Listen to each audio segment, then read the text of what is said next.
Well, we need to be concerned because it indeed is more infectious, much more infectious, much more contagious. And as a result of that, you'll have more transmission, more cases, probably more hospitalizations, and more deaths.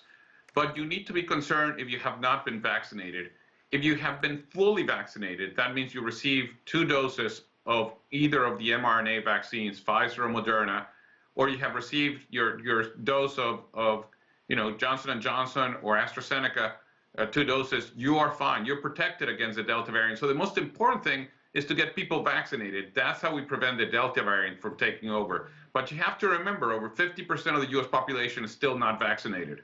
Is there a chance, Dr. Del Rio, to still get this variant even if you've been vaccinated? I spoke to friends in the Middle East who were vaccinated and they were diagnosed with COVID. Now, I'm not sure which strain. I have to add that. Well, you could get infected. You could get, they're called breakthrough infections. They happen. They're not common. They happen. But you will not get very sick. You will not end up in the hospital. You will not die. Let me clarify something, or I would like you to clarify something that Senator Rand Paul said recently. He says he does not need to get vaccinated because he already got COVID-19 and he recovered. What is Senator Rand talking about? Well, Senator Rand Paul is saying something that is in part true. People that have been infected with COVID are somewhat protected. In fact, they could be protected, not as much as protected vaccine, but they have pretty good level of protection. There are now several studies suggesting that. But the problem is that, we know people with COVID can have very mild COVID, very severe COVID. There's a big range of severity of COVID.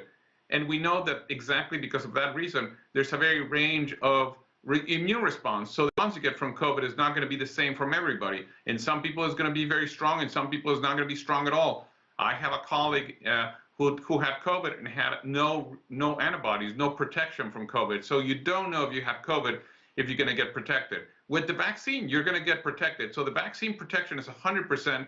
The vaccine protection from having COVID, natural COVID, is only a maybe. What about booster shots, Dr. Del Rio? Those of us who've already had both doses, at what point do we know that we're going to need a booster shot? I think we need to wait for the science to happen. I think studies are still being done to tell us when we need a booster. But what I can tell you right now is that as of today, there's no recommendations that you're going to need a booster anytime soon. The U.S. is now fully vaccinated, almost 145 million people, 43.7% of its overall population, but not enough to reach herd immunity, is it? No, definitely not. We still have a ways to go. And again, the importance is to get as many people vaccinated as fast as we can. I'm very concerned about states, particularly in the southern U.S., where the number of people vaccinated is coming down very fast. We have to keep the vaccination rates up, because if you can get up to 60, 70% of your population vaccinated, you can really very safely start resuming a normal life, and that's what we all want to do. And Dr. Del Rio, finally, I just have to ask you, if you're in a small, enclosed, indoor space, like an elevator, do you still have your mask on? In general, I do, but I will tell you, if you're vaccinated, you are probably safe, and the time you spend in an elevator, which is very short, is not long enough to get infected. So I wouldn't worry that much. All right.